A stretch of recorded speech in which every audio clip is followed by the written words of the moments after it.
Unaware his wife had just inherited a $10 billion empire, he abandoned her and their triplets by the roadside, then deliberately splashed mud on her. What happens next will shock you. He didn't just abandon her once. He'd been disappearing from her for years in small, quiet ways no one thought mattered. He abandoned her in the cruelest way possible, not behind closed doors, not with words whispered in anger, but on the side of a dark road with their 3 children watching. By the time the courtroom went silent, by the time the judge reviewed the footage, granted full custody, and approved the filings that would dismantle his life piece by piece, Daniel Carter still didn't fully understand what he had done, because long before the court, long before the lawyers, long before the public collapse, he made his most wicked decision in a moving car, on a night he thought would end like any other argument. That night, Daniel pulled over suddenly not far from a small 24-hour gas station whose flickering security cameras he never even noticed. He accused his wife Evelyn of being useless. He called her dead weight. He said the children deserved better than her. Then his phone rang. He answered it on speaker. A woman laughed on the other end.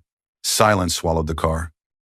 Minutes later, Daniel shoved a suitcase onto the roadside, ordered Evelyn and their 10-year-old triplets out, and climbed back into the driver's seat. But abandonment wasn't enough for him. As Evelyn stood there, stunned, holding her children close, as the kids tried to understand why their father wasn't coming back, Daniel sped away. And just before disappearing into the dark, he swerved deliberately into a deep roadside puddle near the gas station entrance. Mud and dirty water exploded upward, soaking Evelyn from head to toe, splashing across the children's clothes, their faces, their silence. That moment was not an accident. It was chosen. What Daniel didn't know, what he never bothered to ask, was that, just hours earlier, Evelyn had quietly signed the final documents confirming her full control of a self-made business empire, now formally transferred to her name through an inheritance structure worth $10 billion. He thought she was dependent. He thought humiliation was power. He thought cruelty was free. While mud dried on her clothes and fear settled in her children's eyes, Evelyn learned something far more dangerous than anger. She learned how exposed he really was. What followed wasn't screaming, wasn't chaos, wasn't revenge the way he imagined. It was evidence, documents. Time-stamped footage from the very place he had left her, court filings, and when the truth finally surfaced, it didn't just shock him, it buried him. Dear viewers, thank you for being here. If you watch without subscribing, it's like letting her silence be mistaken for weakness again. When you subscribe, you stand with every woman who was humiliated and underestimated, every child protected by courage, and every quiet mind that chose strategy over despair. The screen opens on silence so heavy it almost feels dangerous. Evelyn Carter sat completely still at a small wooden desk in the corner of a modest rented home. The walls were thin. The furniture was simple. Nothing in the room suggested wealth.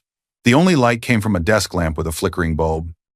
Its glow revealed a cracked laptop screen filled with numbers, rows of financial dashboards, international transfers, logistics maps, and silent alerts ticking upward.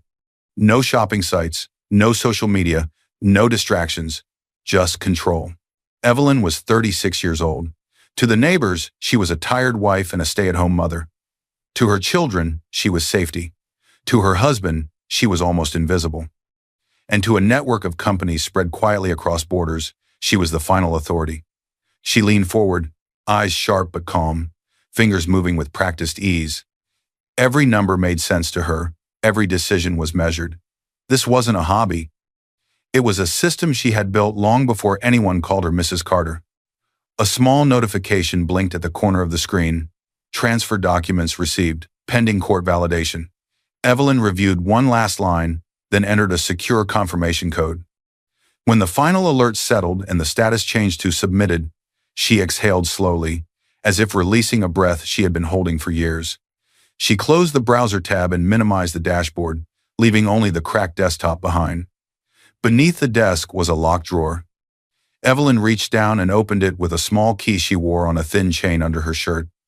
Inside were 3 things: a second phone unmarked, always silent unless it mattered; a stack of legal documents under a different last name, Evelyn Hale; and a simple gold ring, worn thin, engraved on the inside with 4 words, built, not inherited.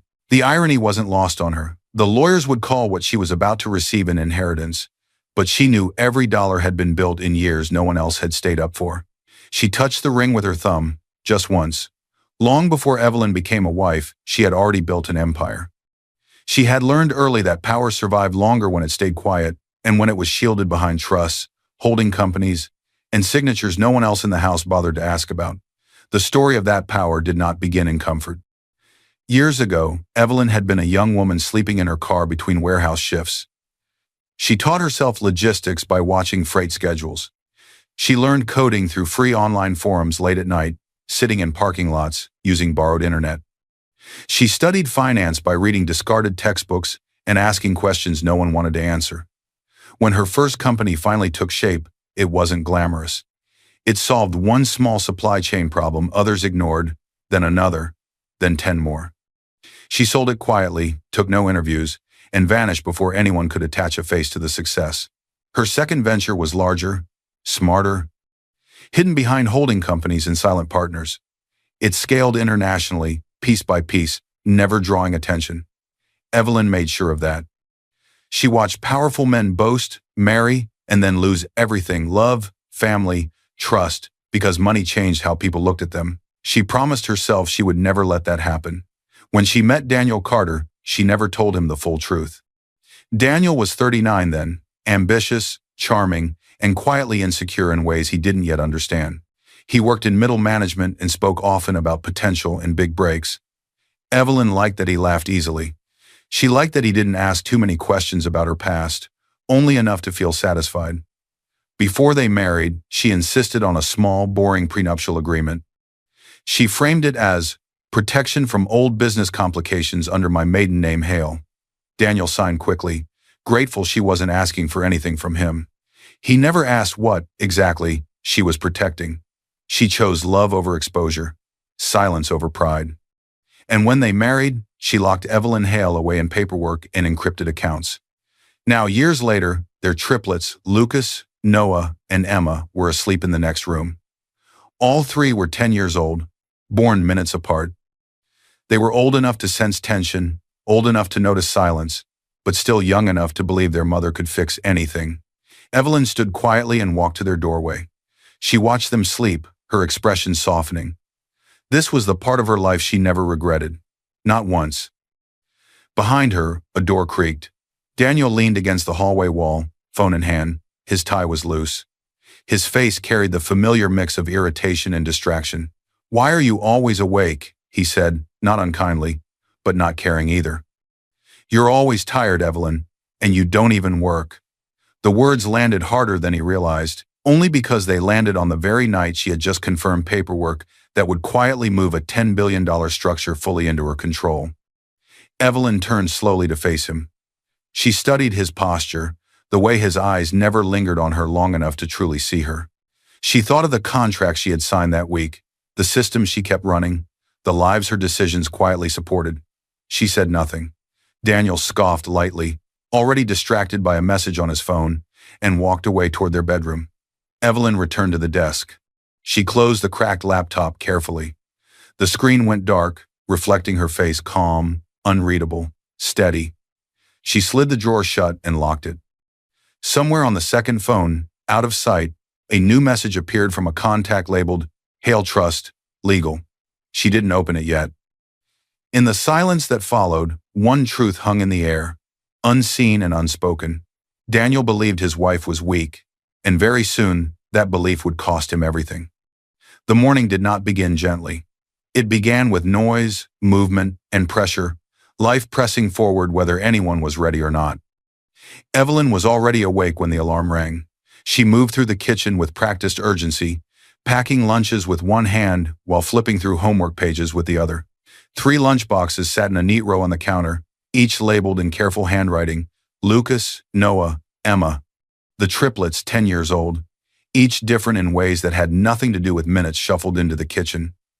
Lucas, the oldest by birth order, was serious and observant. Noah was restless, always tapping his foot. Emma noticed everything but said little. Evelyn knelt to tie Noah's shoelaces, tightening the knot just enough so it wouldn't come undone. "Don't forget your math quiz," she said softly. "I won't," Noah replied. though his eyes flicked toward the hallway. Daniel Carter stood there, leaning against the wall, scrolling through his phone. His suit was pressed, his watch expensive, but his expression carried a constant edge of dissatisfaction that no new tie or promotion ever seemed to soften. He barely looked up. "Why is the kitchen always a mess in the morning?" he muttered, though nothing was out of place. Evelyn didn't answer. She never did when the comments were designed to land, not to start a conversation. She moved to Emma, smoothing her hair and adjusting the strap of her backpack. "You okay today?" Evelyn asked. Emma nodded, then hesitated. "Yes," she said quietly. Daniel sighed loudly, finally putting his phone down. "You know," he said, "other families manage mornings without all this chaos." Evelyn paused. Just for a moment. She believed love was shown in consistency. Daniel believed love was shown in convenience. The thought settled heavily in the air. As the kids gathered their bags, Evelyn handed Daniel his coffee. He took it without thanks, already distracted by another message lighting up his screen. The glow reflected in his eyes. A brief, private smile crossed his face before disappearing just as quickly. Evelyn noticed. She always noticed. As the door closed behind the children, the house fell into a quieter rhythm. Daniel adjusted his tie and glanced around. "You should think about doing something with your time," he said casually. "I mean, you're home all day." Evelyn nodded once. She did not remind him of the speaking invitations she had declined under her maiden name, the board meetings she had stepped away from, the long encrypted calls she took in silence after the children slept, under the name Hale that he never bothered to understand. A memory surfaced uninvited. A flashback of Evelyn standing alone in a quiet hallway years ago, phone pressed to her ear, listening to an assistant say, "They're asking if you'll take the role publicly, Miss Hale," and Evelyn answering, "No, not now. I've just gotten married." Another memory followed. Lucas struggling with reading. Emma crying at night, afraid she was too slow. Noah getting into fights because he couldn't explain himself. Evelyn chose to stay home with them. She always chose them over visibility. Daniel grabbed his jacket from the chair. As he lifted it, Evelyn caught a scent that didn't belong to the house. Light, floral, expensive, perfume. Her eyes flicked to the collar. The fabric was clean, carefully cleaned. She said nothing. Daniel caught her look and smirked before she spoke. "You're imagining things," he said. "You worry too much." He laughed lightly, as if it were a joke. Then, as he headed toward the door, he added, "You know, I see women online all the time, rich women who don't even understand their place. Money ruins them." The words landed sharp and careless. He had no idea he was talking to one. Evelyn watched him leave. The door shut. Silence returned. Later that afternoon, Evelyn sat at the dining table helping the kids with homework. Lucas read aloud, stumbling over a word. Evelyn waited patiently. "You're doing fine," she said. "Take your time." From the hallway, Daniel's voice echoed as he walked in, laughing into his phone. His tone was lighter than Evelyn had heard in months. The call ended quickly when he noticed them watching. "Who was that?" Noah asked innocently. Daniel shrugged. "Work." Emma looked at her mother. Her eyes lingered on Daniel's phone, still glowing faintly in his hand. Dinner passed with forced normalcy. Daniel complained about expenses, about being underappreciated at work, about how tired he was. Evelyn listened. She always listened. After the kids went to their rooms, Emma returned quietly and stood beside Evelyn at the sink. "Mom?" she whispered. Evelyn turned.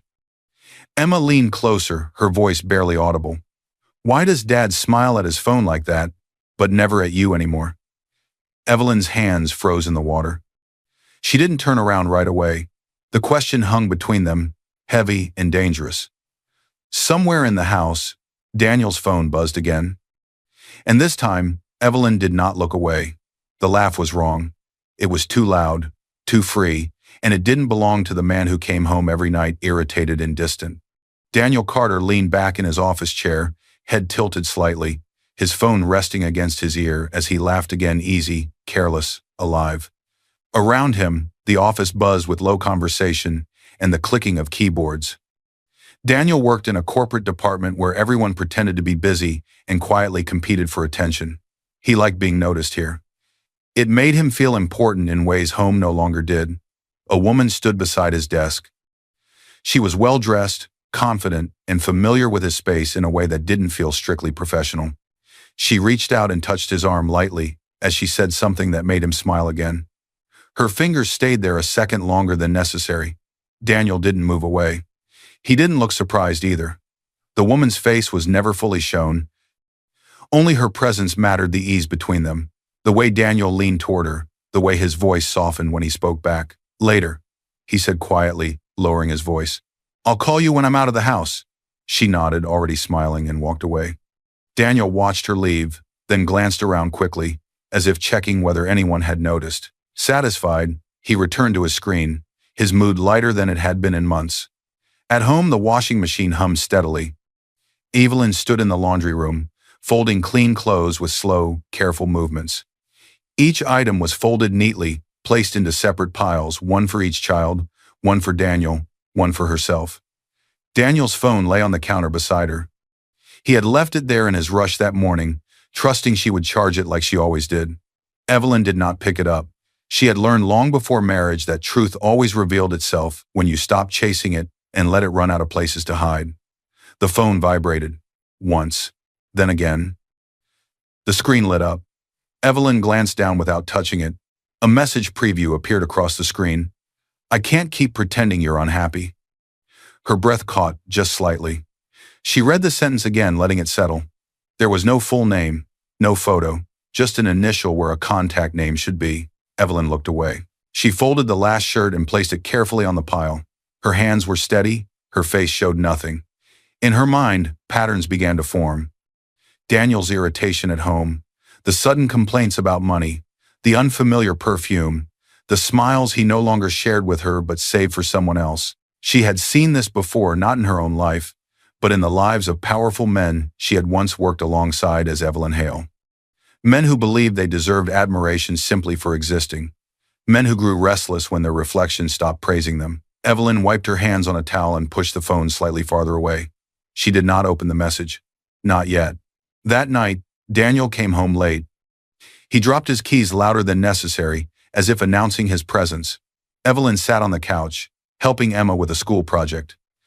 The children looked up when Daniel walked in. Hey, he said, distracted, already loosening his tie. He kissed Emma's head absently, then disappeared into the bedroom with his phone still in his hand. Evelyn watched him go. Later, when the house was quiet and the children asleep, Daniel sat on the edge of the bed, typing quickly on his phone. He turned slightly away, angling the screen from view. Evelyn lay beside him, eyes open, staring at the ceiling. She didn't ask who he was talking to. She didn't need to. A flash of memory surfaced years ago. Evelyn sitting across from an older businesswoman during a private meeting under non-disclosure agreements. The woman had said, "When a man starts lying to himself, the lies spill everywhere. Your job is not to chase them. Your job is to wait." Evelyn had remembered that advice ever since. The phone buzzed again. Daniel smiled. Evelyn noticed. The next day, Daniel left early, unusually cheerful. In his rush, he forgot his phone again. This time, Evelyn picked it up. She didn't unlock it. She didn't scroll. She didn't invade. She simply looked at the notifications stacking on the lock screen. Messages, missed calls, the same initial, the same tone. Her heart didn't race. It slowed. Evelyn placed the phone back exactly where she found it. She walked to the window and watched Daniel's car disappear down the street. In the quiet that followed, a single question echoed in her mind, steady and sharp. How long had this been happening? Somewhere far from the house, a woman laughed softly into her own phone, unaware that her shadow had just crossed the wrong life. And somewhere very close, Evelyn began to count not days, not weeks, but patterns. Because the next time Daniel left, he wouldn't be leaving with only his secrets. He would be leaving with consequences. Hours after another tense, brittle dinner at home, Daniel had insisted they all go for a drive and clear the air. The kids climbed into the car, because that's what you do when a parent says it's time to go. The car swerved hard to the left, tires screaming against the road. Evelyn's hands shot out instinctively, gripping the door handle as the vehicle jolted forward again. In the back seat, the triplets lurched in their seatbelts, bodies snapping back into place. No one screamed. The silence was worse. Daniel drove like he was chasing something he couldn't outrun, or trying to prove something to a woman who wasn't even in the car. His jaw was tight, his knuckles were white around the steering wheel. Outside, the night pressed against the windows. They were on a stretch of road just outside the city, where a lone 24-hour gas station and mini-mart glowed in the distance, its neon sign buzzing. Daniel sped past its entrance without slowing. No music, no small talk, just the sound of the engine and the children's shallow breathing. Lucas sat stiffly in the middle, eyes fixed on the back of his father's seat. Noah stared out the window, counting streetlights to calm himself. Emma clutched her backpack in her lap, fingers curled so tight her hands hurt. Evelyn turned slightly in her seat. "Daniel," she said carefully, her voice steady but low. "You're driving too fast." He didn't look at her. "You always say that," he snapped. "Everything I do is wrong to you. That's not what You don't do anything." He cut in, anger spilling out now. "You sit at home, you slow everything down. I'm wasting my life trying to carry all of you." The words landed like blunt force. Evelyn felt the air leave her chest, but she didn't react. She glanced at the children in the mirror. Lucas's jaw tightened. Emma looked down. "Please," Evelyn said quietly. "Not in front of them." Daniel laughed once, short, bitter. "They deserve honesty," he said. "They deserve better energy than this, than you." The road stretched ahead, empty and dark except for the faint glow of the gas station they had just passed. For a moment, it seemed like the argument might fade into silence. Then Daniel's phone rang. He glanced at the screen and answered. He didn't turn off the speaker. A woman's voice spilled into the car light, amused, intimate. "Did I call at a bad time?" She laughed. "You disappeared so fast." The sound of her voice filled the space between them.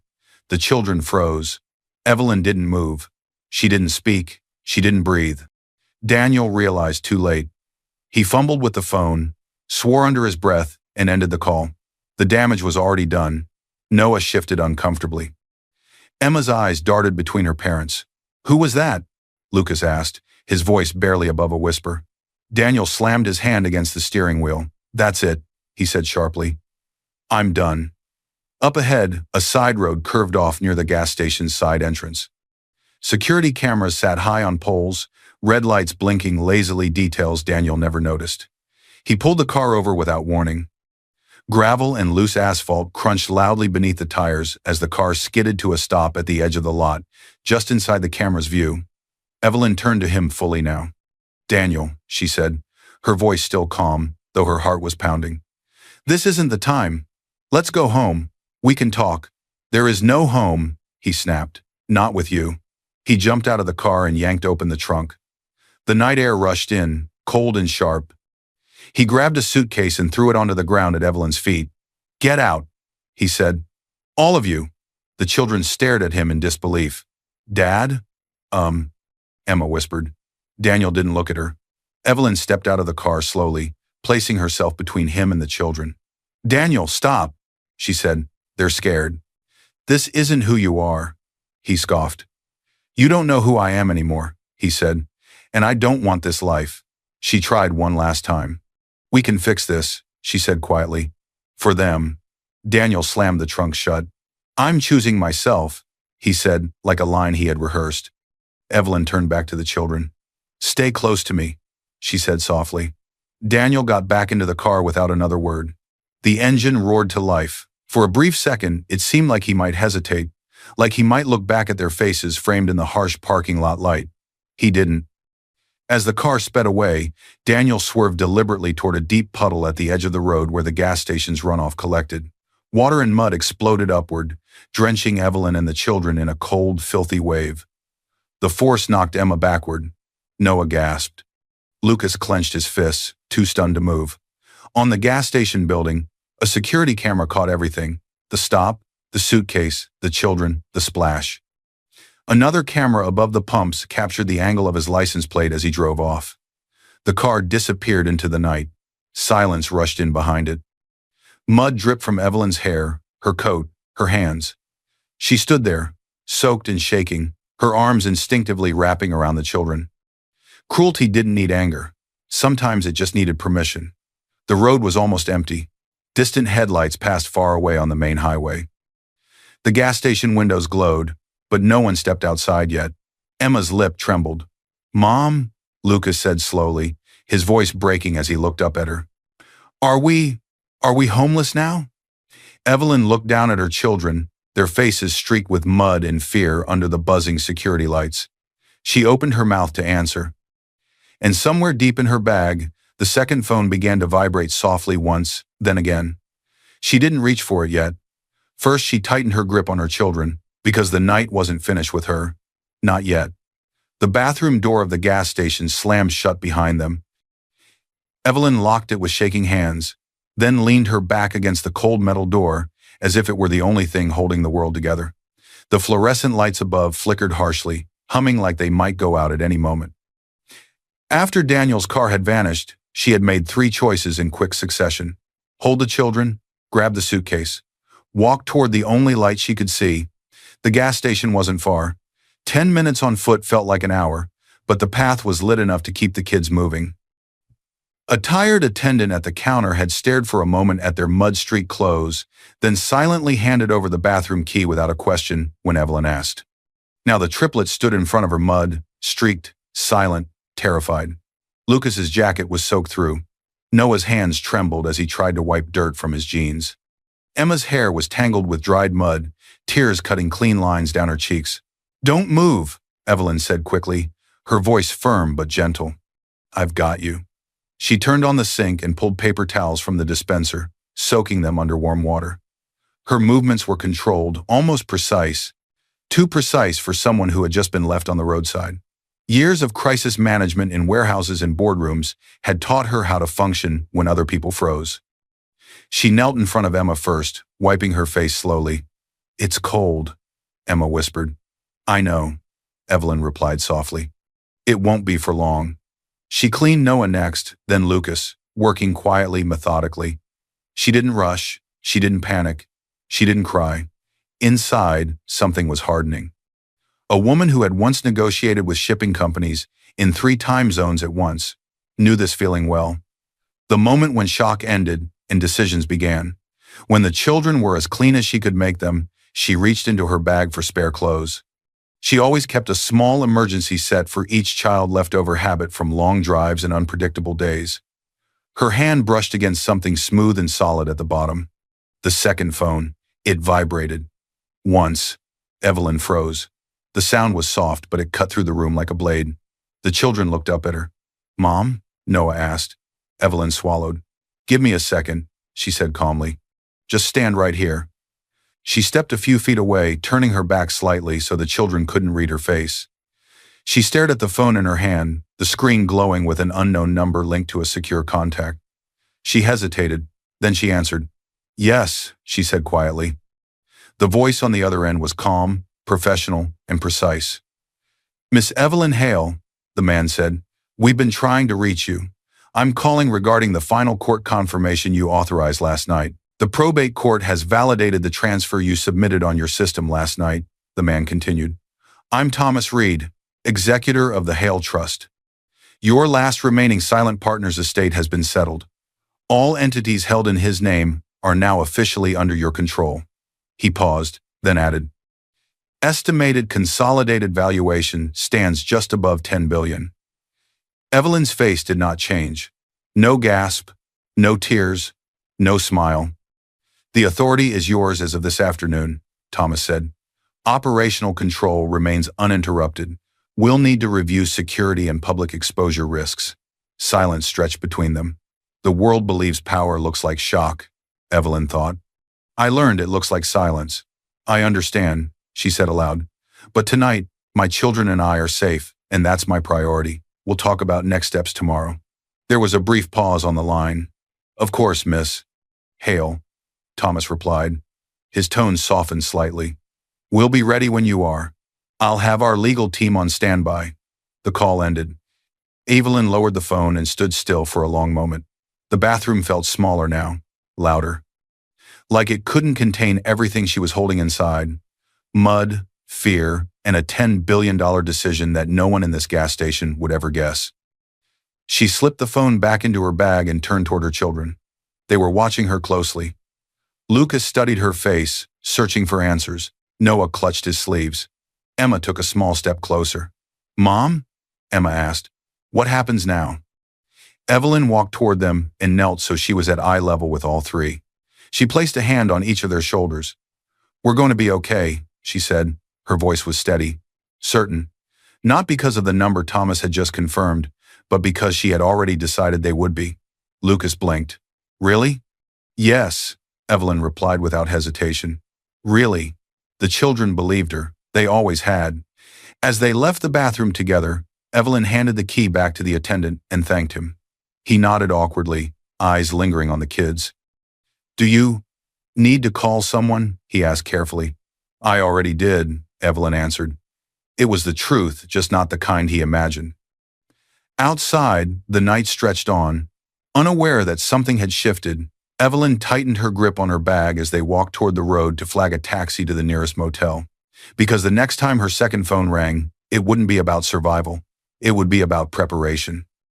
The motel door slammed shut with a hollow sound that echoed too loudly in the small room. Evelyn stood just inside, her chest rising and falling once, sharply, as if her body was only now realizing how close it had come to breaking.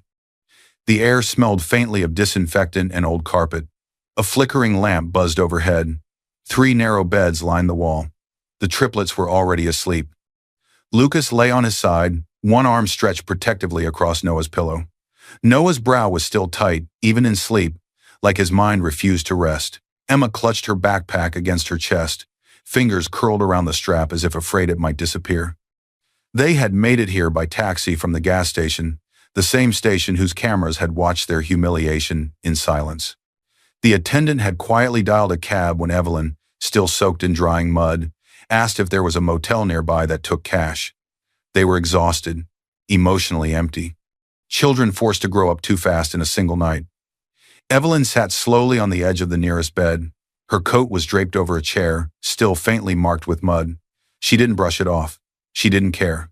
For the first time since the roadside, she let her shoulders drop. The silence pressed in. At the front desk earlier, the motel clerk, a young man with tired eyes and a polite voice, had avoided asking too many questions.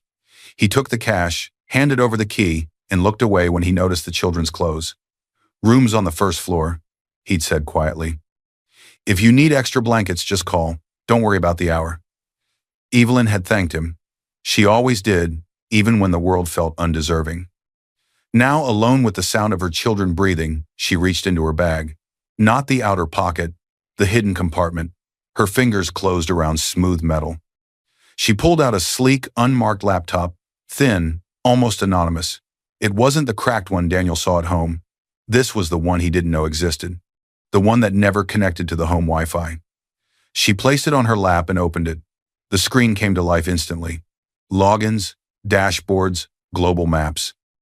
Data streamed in clean, organized lines, supply routes, financial summaries, secure alerts from different time zones, everything running, everything waiting.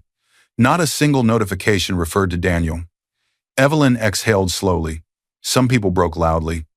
Evelyn had learned to break privately and rebuild with precision. She stared at the screen, but her mind drifted backward. A memory surfaced, sharp and unwanted. Her mother standing in a beautiful kitchen years ago, phone pressed to her ear, arguing with someone Evelyn never saw. Her mother's voice had been cold, clipped, successful, powerful. When the call ended, the house had been silent. Later that night, Evelyn overheard her father say, "You changed." Her mother replied, "No, you just finally saw me." The marriage hadn't survived the year. Another memory followed. A younger Evelyn sitting across from her mentor, an older woman who had built and lost and built again. They were alone in a quiet office, papers spread between them with numbers that didn't scare either of them. "Money reveals people," the woman had said calmly. "It never improves them. If you ever marry, don't put your entire self in their hands, not even if they're kind. Especially not if they need to feel bigger than you." Evelyn had taken that lesson and buried it deep. That was why she had stayed quiet. Why she had chosen Daniel without telling him the full truth. Why she had built walls between her power and her heart. She had believed love could exist without imbalance if she made herself smaller. She had been wrong. Evelyn's gaze shifted from the screen to her children. Lucas shifted in his sleep, murmuring something unintelligible. Noah rolled onto his back, one hand twitching. Emma's face was peaceful now, her earlier fear finally giving way to rest. Evelyn reached out and brushed a strand of hair from Emma's forehead. "I'm sorry," she whispered.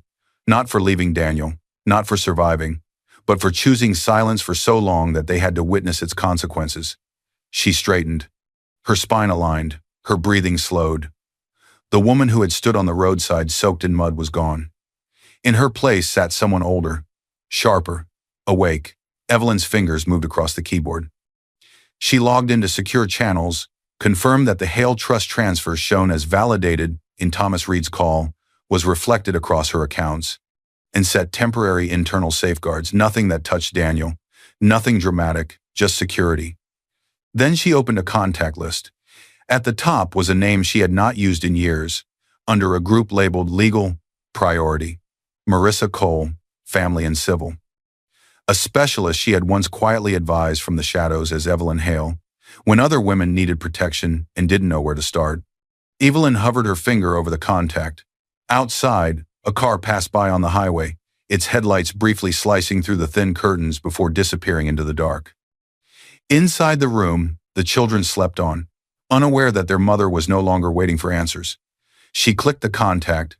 A secure email window opened. Evelyn began to type, "Marissa, it's Evelyn. I need an emergency consultation. Domestic abandonment with minors, last night, gas station. Likely video evidence. I am ready to use my name." She hit send. Then, with a smaller, older phone, the second phone from her drawer, she left a short, precise voicemail on Marissa's encrypted line. "Marissa, it's Evelyn Hale. I've stayed quiet for years. I can't anymore. Call me as soon as you're able." She ended the call. Somewhere across the city, in a dark apartment, another phone began to ring and buzz, this time not hers. Because the next voice Evelyn spoke to would not ask what happened. It would ask what she wanted to do about it.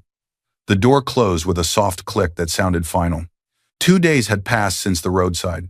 2 days of motel coffee, gentle explanations to 3 10-year-olds, and quiet logistics changing the kids' school absence notes from "family emergency" to "we're safe now." Now, Evelyn sat at the center of a narrow conference table in a quiet office that felt deliberately unremarkable. White walls, neutral carpet, no artwork, no signs of wealth. The kind of place designed so nothing distracted from decisions that change lives.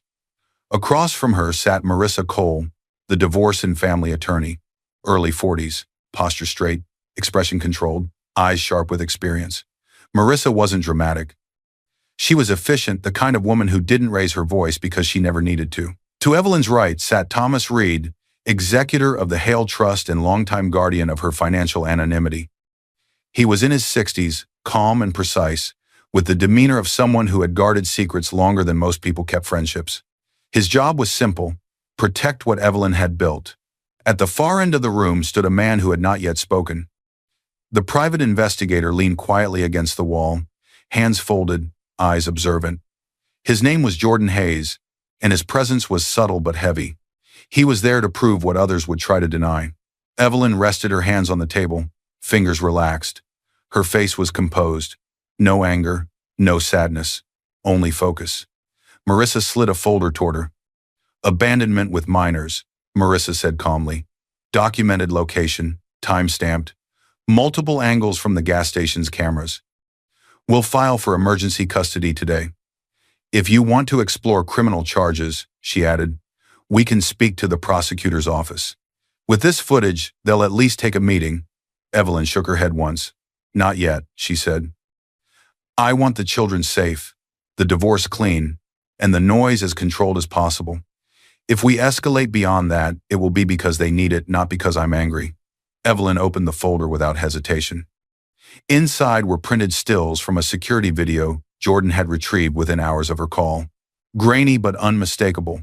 Daniel's car, the roadside edge of the gas station lot, the children stepping out, Evelyn standing between them and the road, and then another still. The splash of mud. Evelyn closed the folder gently. "Good," she said. Marissa nodded once. "Emergency custody first, then the divorce petition. He'll be served formally once we have the order in motion. He won't see this coming in its full shape." Thomas adjusted his glasses. The inheritance is fully validated, he said. All entities are now under your control, as we confirmed on the phone. We've already ring-fenced the holdings in a manner that keeps them clearly separate from your marital assets. He's not on a single document. Evelyn didn't look surprised. And Daniel? She asked, not with bitterness, just clarity. He has no legal claim to your companies or the trust, Thomas replied. The prenup and the trust structure hold. He may attempt to argue for a share, but the documents and timelines are not in his favor. Evelyn nodded, absorbing the information with quiet acceptance. There was no celebration in her expression, no relief, just order. Marissa leaned back slightly. Before we proceed further, I want to be clear. This will likely become public. Not because we want attention, but because abandonment cases with clear footage often attract it, especially once filings become part of the record. Evelyn met her eyes. My children's faces will push to have identifiable details limited, Marissa said. But the fact of what he did may still surface. Evelyn considered that for a moment, then nodded slowly. I won't hide what he chose. I just won't let them be used. The private investigator, Jordan, stepped forward for the first time. He placed another folder on the table, thicker than the first. Security footage from the gas station is secured, he said quietly. Original files, notarized copies, and chain of custody documentation. We have at least 3 angles, including the license plate. There's also internal audio from the clerk calling a taxi for you afterward. He opened the folder. Inside were phone records, metadata charts, timestamps, location pings. His phone, Jordan continued, was at the same locations as the other device, the one registered to Chloe, from late evenings through early mornings at least twice a week for the last 4 months. Evelyn's jaw tightened almost imperceptibly. And finances, Jordan added, flipping another page. He's been diverting small but consistent amounts from the joint account to a separate account, then using that card for hotel stays, restaurants, and transfers that line up with his meetings with her. Nothing enormous individually, but the pattern is clear. Marissa nodded. That helps establish intent and misconduct. Evelyn closed her eyes for just a moment. She remembered Daniel complaining about money, about being underappreciated, about sacrifice. The lie had never been poverty. It had been entitlement. She opened her eyes again. Proceed, she said softly. The word landed with more weight than any anger. Marissa began organizing the documents, already planning next steps, slotting each piece of evidence into the right motion, the right affidavit. Thomas checked his watch, then looked back at Evelyn. There will be reactions, he said carefully. From him, from his employer, from people who only know one side of the story. I know, Evelyn replied. I'm not afraid of reactions. I'm afraid of staying where we were.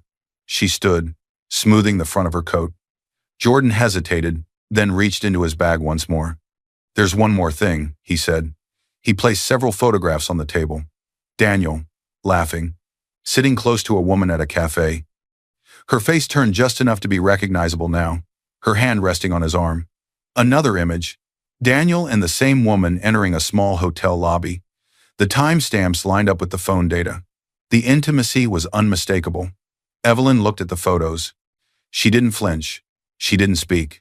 She simply stared at the images for a long moment, as if memorizing them not with pain, but with purpose. Marissa watched her carefully. Are you sure you're ready to carry this all the way through? It will be a process. Hearings, paperwork, statements. Evelyn slid the photos back into the folder. Yes, she said calmly. I've been ready longer than he knows. She picked up her bag. As she walked toward the door, Jordan asked quietly, Do you want him confronted directly? We can have someone approach him. Evelyn paused. No, she said. Let him stay comfortable a little longer. Let him believe nothing has changed. She opened the door. Behind her, plans were already moving, filings preparing, evidence aligning. Ahead of her, Daniel was still smiling at his phone, still unaware that every step he took was now being recorded, not by her anger, but by the system she'd put in place long before he ever called her dead weight. And very soon, comfort would become the most dangerous thing he had left. Because the next time Daniel laughed, it would be the last time. He didn't know why. The first notification hit Daniel Carter's phone like a spark. He ignored it. 2 weeks had passed since the night on the roadside. Evelyn hadn't called. His lawyer hadn't yet reached him with anything he chose to take seriously. In his mind, it was a big fight, nothing more. She'd cool off. She always did. Daniel sat at his desk with an easy confidence he hadn't felt in years. His chair leaned back slightly. His coffee was still warm. His tie was loose in a way he believed made him look relaxed, important, irreplaceable. Across the desk sat Chloe, the woman who made him feel admired again.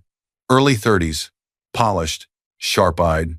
To Daniel, she was excitement, validation, escape. She laughed at something he said, brushing her fingers lightly against his wrist. Then his phone buzzed again. Daniel glanced down. Another notification. Then another. Then another. The phone wouldn't stop. He frowned and picked it up, his screen filled with messages, missed calls, alerts. Group chats lighting up faster than he could read them. Some from colleagues, some from numbers he didn't immediately recognize. "What is that?" Chloe asked, her smile fading. Daniel opened one message at random. It was a link. He tapped it, his face drained of color. On the screen was a still image pulled from security footage. Grainy, but unmistakable. His car, the edge of the gas station lot, the roadside. His children stepping out. Below it, bold text was already spreading on social media and in local news snippets. Father abandons children on roadside after argument. Gas station footage leaked. Daniel's breath caught. "That's not," he started. The phone vibrated again. Another headline appeared in a different app. Camera shows man driving away. Leaving family behind. Chloe leaned closer, her eyes scanning the screen. Her body stiffened. "This is real?" she asked sharply. Daniel scrolled frantically. Comments were already pouring in. Thousands. Anger, shock, disbelief. Parents tagging each other. Advocacy pages sharing the clip as a warning. Someone had slowed the footage, zoomed in, replayed it with captions. Then came the second clip. The mud, water and dirt exploding across the frame. 3 small figures recoiling. A woman standing between them and the road. Chloe pulled her hand away from Daniel's arm, as if burned. "You said she was dramatic," Chloe said quietly. Her voice was no longer playful. "You said she made things up, that you were trapped." Daniel swallowed hard. "I didn't know there were cameras," he said. "This is being taken out of context. She's obviously..." He stopped. Even he heard how weak that sounded. Chloe stared at him. "You drove away," she said, "with your kids standing there." Daniel looked around. People were staring. Co-workers had stopped typing. Phones were out. Whispers spread through the open office like smoke. "Is that him? Oh my God. That's Daniel, right? The one from marketing?" Daniel stood up too fast, knocking his chair back. "It's a setup," he said, louder than necessary. "My wife is unstable. She's trying to ruin me because she doesn't want me happy." No one answered. Another notification popped up, this time from a legal news alert one of his colleagues had forwarded. Divorce and emergency custody filed in family court. Documents cite abandonment, with minors. Chloe's face hardened. "You said she was dependent on you," she said. "You said she couldn't manage without you. This doesn't look like a woman who can't manage." Daniel opened his mouth. Nothing came out. A third alert followed. A parent advocacy account had posted a blurred version of the gas station footage with a caption. "If you recognize this man, he works somewhere. His employer should see this." Daniel's hands began to shake. "How is this public?" he muttered. "This isn't supposed to be public. This is evidence or something. They can't just..." Across the room, his manager stood up and walked quickly toward him. "Daniel," the man said, keeping his voice low but firm. "My office.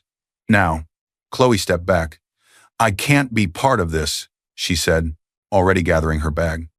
"You told me you were trapped, that she didn't understand you. This isn't trapped. This is you." "Chloe, wait," Daniel said, panic rising. "You don't understand. This is just a bad angle. It's..." She looked at him one last time. "No," she said. "I understand perfectly." She walked away. Daniel followed his manager down the hallway, every step heavier than the last. Phones followed him, eyes followed him. His name was already being typed into search bars, not as a professional contact, but as a warning. Inside the manager's office, the door closed. The silence was thick. The manager turned his screen toward Daniel. The same footage, the same headlines. Alongside them, an internal email from Human Resources flagged urgent with the subject line, employee conduct and potential reputational risk. This is serious, the manager said. We've been notified of a pending court case in these videos. We're placing you on immediate leave while we investigate. Daniel nodded quickly, words tumbling. I can explain. It's not what it looks like. She's using the courts. She's using money she doesn't even. He stopped. He remembered the executor's name from one of the articles. Hale Trust. Something twisted in his stomach. The manager didn't respond to his excuses.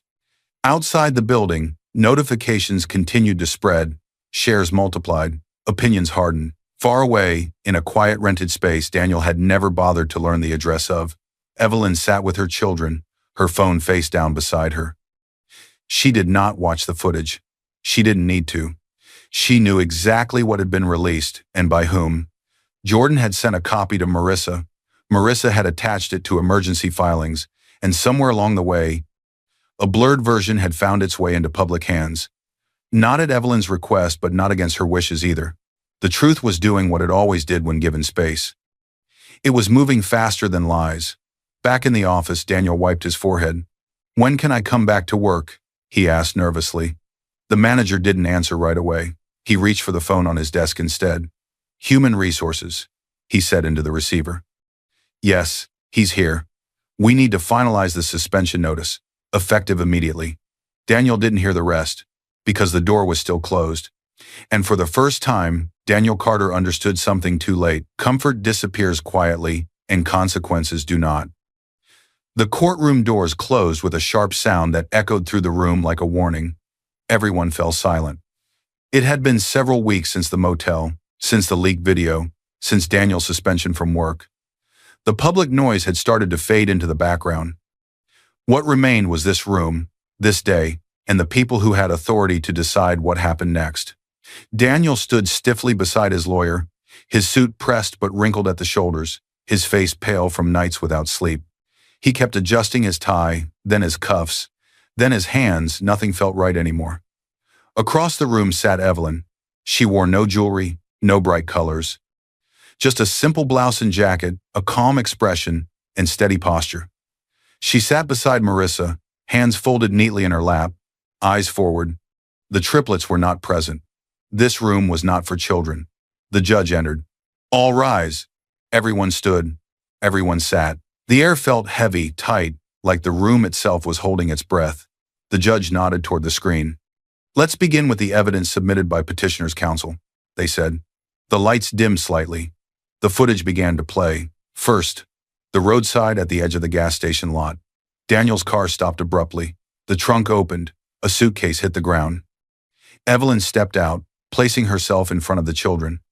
The triplets stood close together, confused, frozen. The courtroom remained silent. Then came the second clip. The mud. The splash hit the screen violently, water and dirt exploding outward, the children flinching, Evelyn standing still, shielding them.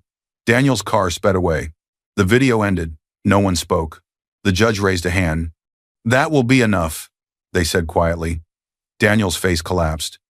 He felt exposed and cornered, but even now he framed it as a terrible look, a mistake caught on camera, not as the night he shattered his children's trust. His jaw trembled. His eyes darted around the room, searching for something: sympathy, doubt, mercy. There was none. He turned slowly toward Evelyn. For the first time in years, he really looked at her, not as a tired wife, not as someone behind him, but as a stranger he no longer understood. Evelyn met his gaze calmly, then looked back to the judge. Marissa stood and addressed the court, outlining the abandonment, the emergency custody already granted temporarily, and the request to make it permanent.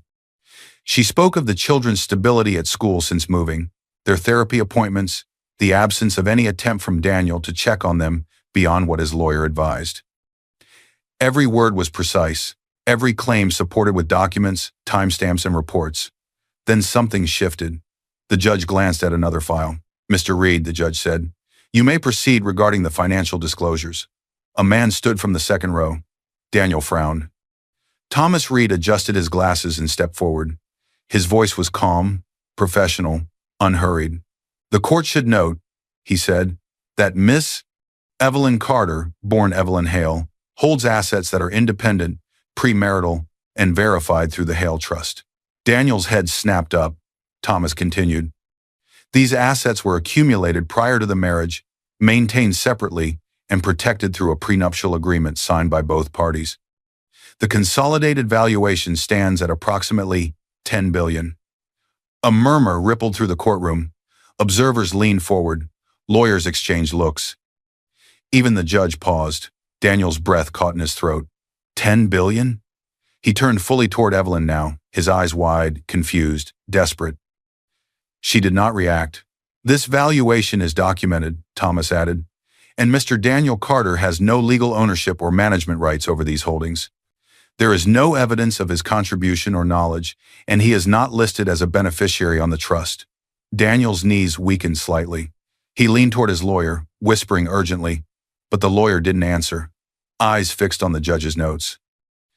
Daniel looked back at Evelyn again, panic breaking through his voice. Evelyn, he whispered, barely audible but still caught by the room's silence. You never told me. She tilted her head slightly, her expression unchanged. You never asked, she replied calmly. A few people shifted in their seats. The words were not cruel, they were factual. Daniel swallowed hard. We can fix this, he said, his voice cracking. We can start over. I didn't know. I didn't understand. If I'd known, he stopped. The sentence revealed more than he intended. Evelyn stood slowly when Marissa touched her arm lightly, inviting her to speak if she chose. She faced the judge first, then turned to Daniel one last time. You already chose, she said quietly. Her voice didn't shake. It didn't need to. I didn't leave you on the side of the road, she added, still calm. You left us. The judge cleared their throat and picked up the ruling prepared after reviewing all filings, reports, and evidence. Daniel's heart pounded so loudly he could hear it. The judge began to read. Based on the evidence presented, including video documentation of the respondent's abandonment of the minor children, corroborating witness statements, financial records, and the stability demonstrated in the petitioner's current care, Daniel closed his eyes. This court grants the petitioner, Evelyn Carter, full legal and physical custody of the minor children. The respondent's contact with the children, if pursued in the future, will be subject to supervised visitation as deemed appropriate by the court and the children's therapists. Daniel's stomach dropped. The judge continued. Furthermore, the court finalizes the dissolution of marriage on grounds of abandonment and marital misconduct.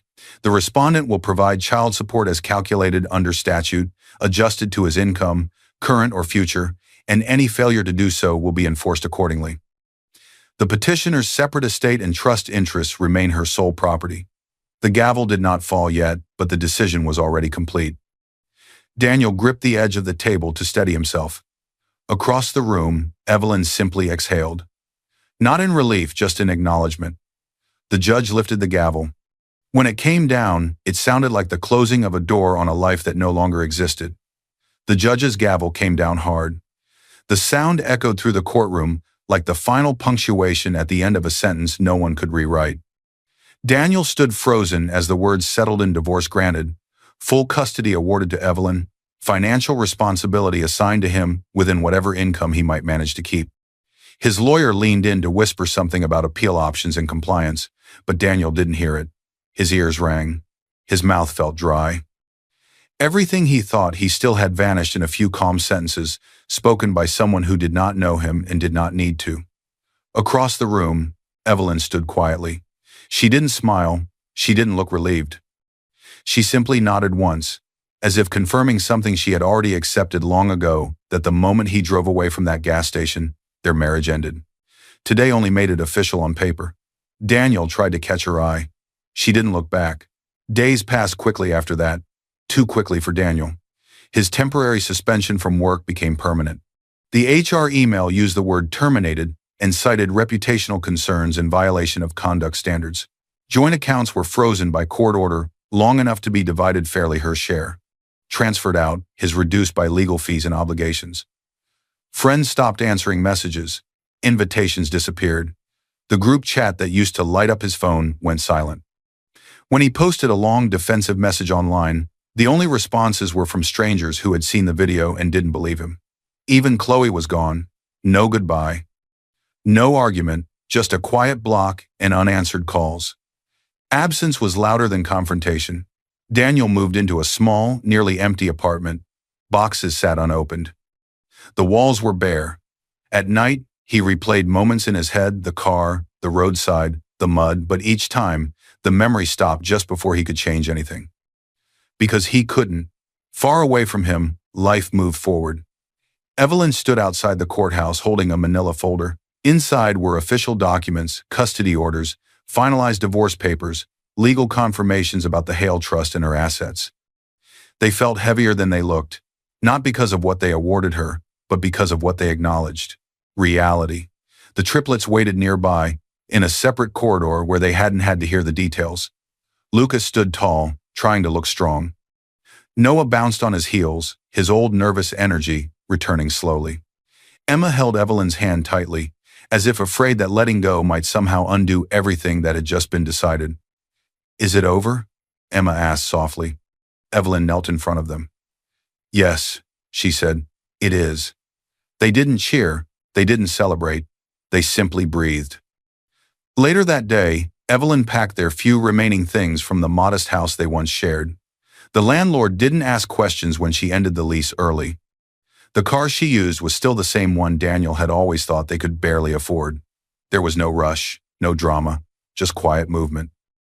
As they drove, the road opened ahead wide, clear, filled with light, not leading to a palace, not leading to revenge, just forward. Evelyn glanced at the rearview mirror. The children were talking softly now. Normal things, school, food, a dog they wanted someday. Whether they could repaint their new room's walls. She listened, letting their voices settle her. For the first time in a long while, her shoulders relaxed. Power hadn't saved her. Dignity had. That night, in a new place that felt open and clean, a rented home in a safer neighborhood, chosen not to show off but to keep them steady, Evelyn unpacked slowly. She placed the cracked laptop on a shelf. Then, carefully, she set the sleek one beside it. Both belonged to her story. She tucked the gold ring back into its place not to hide it, but to remember why she never wore it. The engraving, built, not inherited, meant something different now. It wasn't just about her companies. It was about the life she was building with her children, free from someone who treated them as weight instead of worth. Later, when the children were asleep, Evelyn stepped outside alone. The air was cool, quiet. She looked up at the sky. Not because she was searching for answers, but because she no longer needed them from anyone else. She knew who she was, with or without a last name. Somewhere far behind her, Daniel sat alone in a dark room, scrolling through a phone that no longer buzzed. Every attempt to reach out, whether to old friends or strangers online, fell into silence or skepticism. And somewhere ahead, a life waited that didn't require explanation, apologies, or shrinking herself to keep someone else comfortable. Evelyn turned back inside. The mud had dried, the truth hadn't. And for the first time, she walked forward knowing she would never have to look back again, not for permission, not for validation, and not for him. I hope you enjoyed watching this story as much as I enjoyed creating it. Like, share, and comment on the lessons you've learned. Let me know where you're watching from in the comments below. I'll see you in my next video.